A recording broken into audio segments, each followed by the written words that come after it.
Hello everyone, welcome back to the channel. So, the global trade chessboard is being flipped once again. And this time, it's not just messy. It's personal, political, and potentially catastrophic.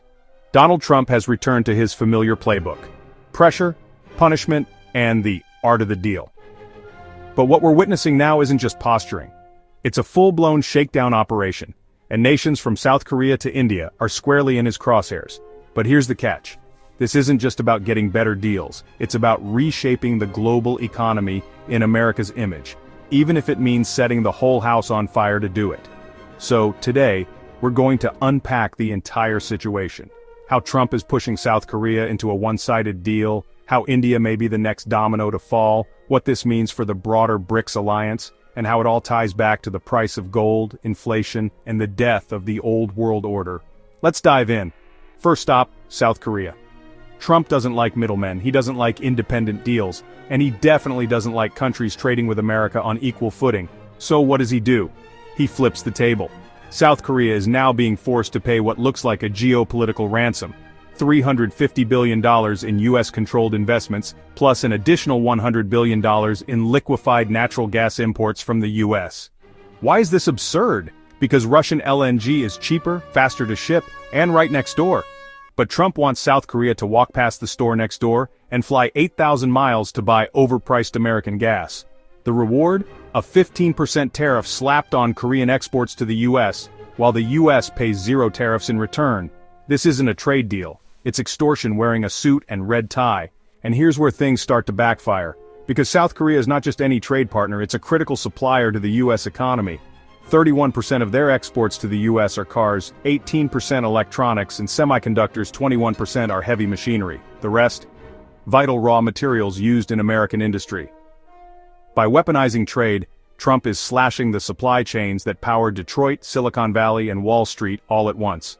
American consumers will feel this in their wallets, higher prices for electronics, cars, and consumer goods. And manufacturers?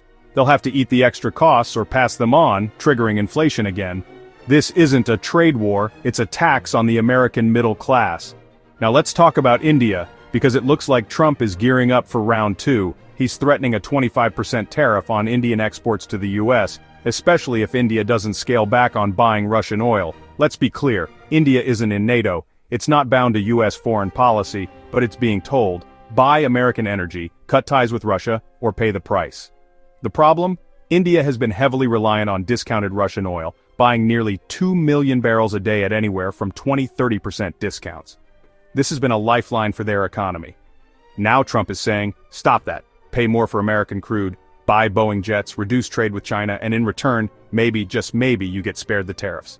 This is economic coercion, on an entirely new scale. So what happens if Trump follows through?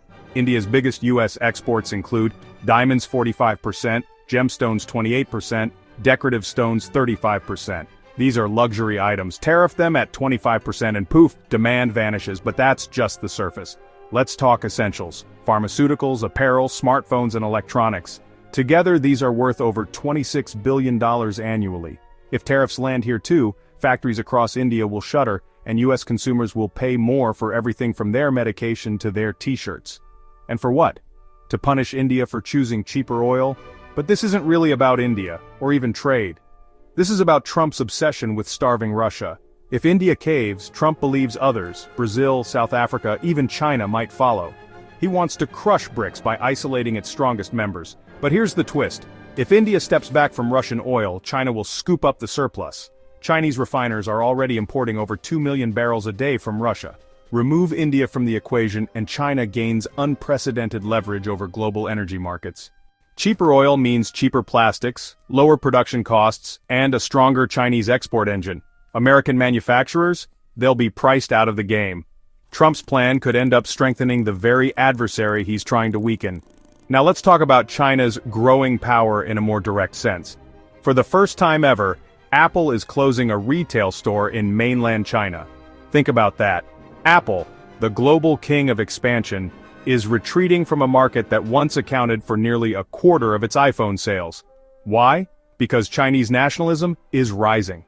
The endless US sanctions and tech bans have fired up a massive local movement to support homegrown brands. And it's working. Huawei is back on top with over 12 million smartphones sold this quarter alone. Apple? It's dropped to just 15% market share in China. Brands like Xiaomi, Oppo, and Vivo are thriving. Chinese tech has caught up. Huawei now makes its own chips, its own operating systems, and produces phones that rival anything Apple or Samsung can offer. And unlike iPhones, they're affordable for China's rising middle class. Here's the kicker. Despite all the tariffs, tech bans, and sanctions, China is still growing. The IMF just upgraded its GDP forecast from 4% to 4.8%. The world simply cannot decouple from Chinese goods. And Trump's strategy of economic bullying is only hardening the resolve of America's rivals. And now, let's talk about the ultimate safe haven in times of chaos: gold.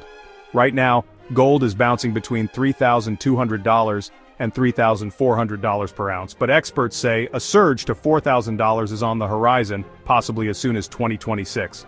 Why? 1. Trump's tariff wars are inflationary. 2. Central banks, especially BRICS, are buying more bullion. 3. Institutional investors are doubling their gold allocations. Let's not forget, the entire gold market, including ETFs, is only $4.5 trillion. That's 5 times smaller than the $28 trillion US bond market.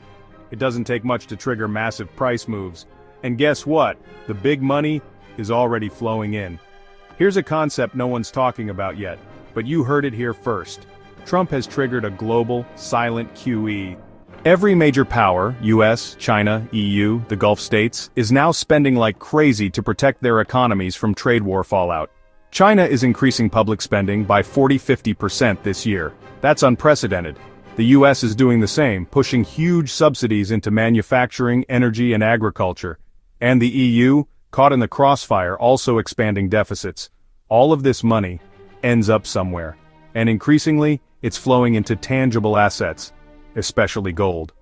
Because when trust in currencies, trade, and global diplomacy breaks down, gold becomes king.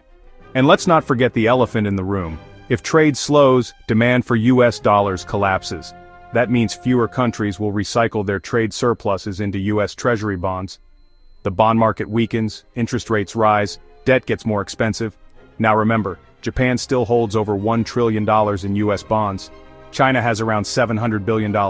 But their gold holdings, just 6% of reserves. If they start reallocating into gold, even partially, watch out. The dollar's reign could be ending. Not overnight, but steadily, systematically. So here we are. Trump is shaking down allies, punishing rivals, betting everything on tariffs and tough talk. But the side effects are massive.